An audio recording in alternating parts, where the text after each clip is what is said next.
Hier zijn we bij de eerste modellen. Bovenste gedradenschip met stoomaandrijving. Alleen die stoomaandrijving is er weer uit. Dat staat hier maar te verweren. Dan staat hier beneden de regenboog. Daar kwamen de bakker die kwam bij de deuren langs. En dat er dan nieuwe bewoners kwamen, dan waren de bakker het eerst bij om klant te werven. En dit was, meen ik, een van Elslo, vroeger op Toosterdijk, wat nou de Hindeloppenkamer is, maar Elslo zit er niet meer in. Dan gaat hij even open.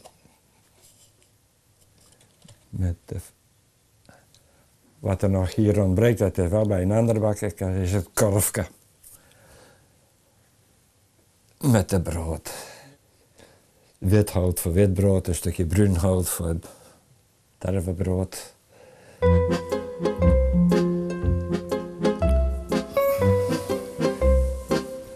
Die hobby komt weg. Dat ik een metmaak heb van vroeger. Vandaar dat ik alles wat ik nog van herinnering heb, maak. En die brandspuit ook. Die werkt niet. Alleen moet ik het letten nog van maken. Nou, dat vlamke dat verroomt het water wat erin zit. En is de bedoeling dat het als een draaiing gaat. Maar...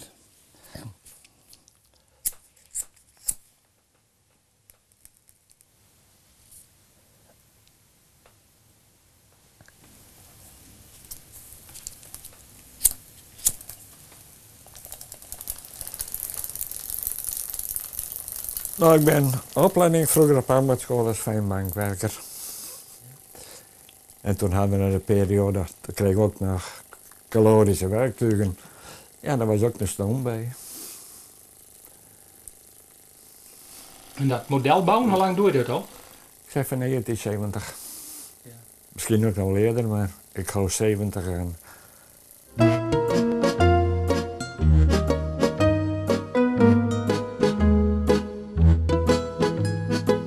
De koets is van Jikke Ozinga, de vroegere eigenaar van café Ozinga. En ik had met Ouwe, de boer, afgesproken. Hij zou de koets hebben en ik zou de koets begraven worden. Maar ja, nou leeft hij zelf niet meer. Dan weet ik niet hoe sterk het nou nog staat. Dus dan hebben we daarnaast de Groningse kruidenierswinkel. Die kan ook open, die schuren, maar dan moet ik voor de camera langs. Ja, dat mag je wel even. Ja.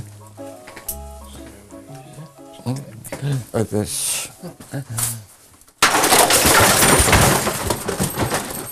En toen was het einde. Godverdikke. Jeetje, mine. Oh. Nou. Och, jeetje.